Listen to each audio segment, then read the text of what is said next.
हिंदी शिक्षण प्रकरण है माध्यमिक स्तर पर भाषा शिक्षण के उद्देश्य।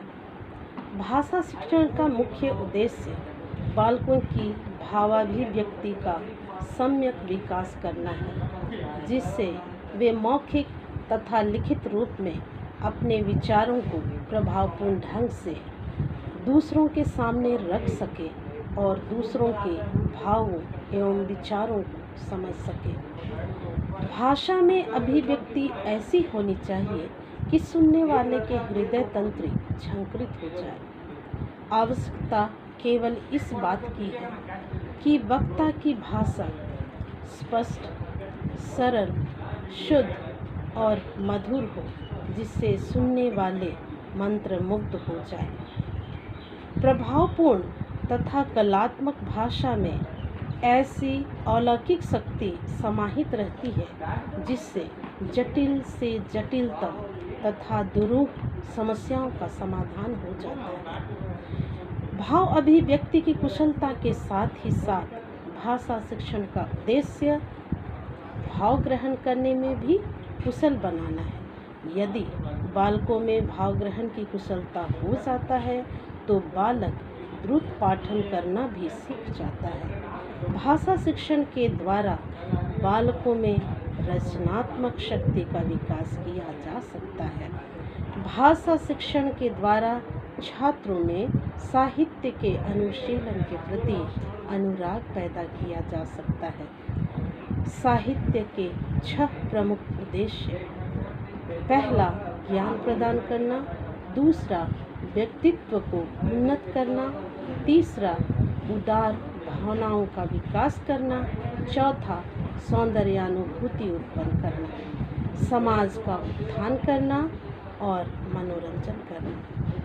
भाषा के विभिन्न उद्देश्यों को दृष्टि देते हुए भाषाध्यापक को शिक्षण देते समय विभिन्न स्तरों के छात्र भाषा के विभिन्न तथ्यों, कौशलों, शुद्ध उच्चारण, वर्तनी की प्रक्रियाओं, शब्द निर्माण, वाक्य गठन पर विशेष ध्यान दिया जाना चाहिए। साहित्य के विभिन्न 7 उद्देश्यों पर मैं प्रकाश डालती हूँ। पहला है ज्ञानात्मक, दूसरा कौशलात्मक, तीसरा बौद्धात्मक, चौथा रसात्मक, पांचवा समीक्षात्मक, छठवां सर्जनात्मक एवं 7वां है अभिवृत्त्यात्मक। इसका अलग अलग विश्लेषण।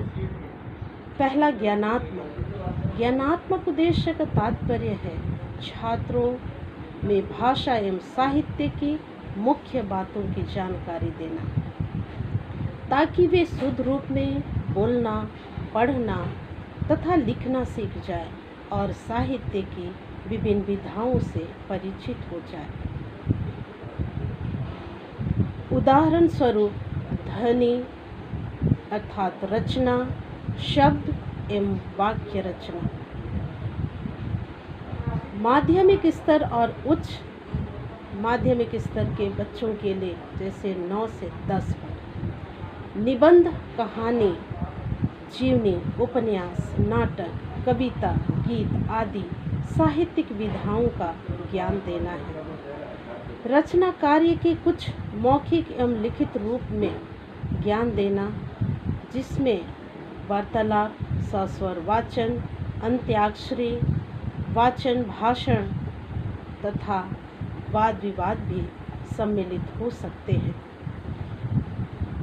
इसी प्रकार से विभिन्न साहित्यिक प्रवृत्तियां तथा सांस्कृतिक या पौराणिक आदि की जानकारी देना, क्योंकि यह ज्ञान विषय वस्तु से संबंधित है। दूसरा, कौशलात्मक उद्देश्य।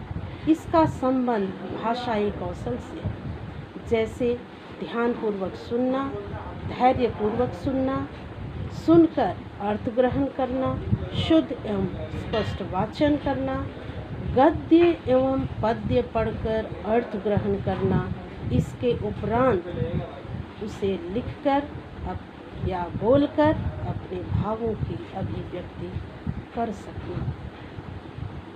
तीसरा है रसात्मक उद्देश्य। इस उद्देश्य में दो मुख्य बातें हैं। पहला है साहित्य का रसास्वादन करना और दूसरा है साहित्य की सामान्य आलोचना। चौथा है सृजनात्मक उद्देश्य। इस उद्देश्य का तात्पर्य है साहित्य सृजन की प्रेरणा देना, रचना में मौलिकता लाने के लिए प्रेरित करना। इस कार्य के लिए निबंध, कहानी, संवाद, उपन्यास एवं कविता को माध्यम बनाया जा सकता है। पांचवा है अभिवृत्त्यात्मक उद्देश्य।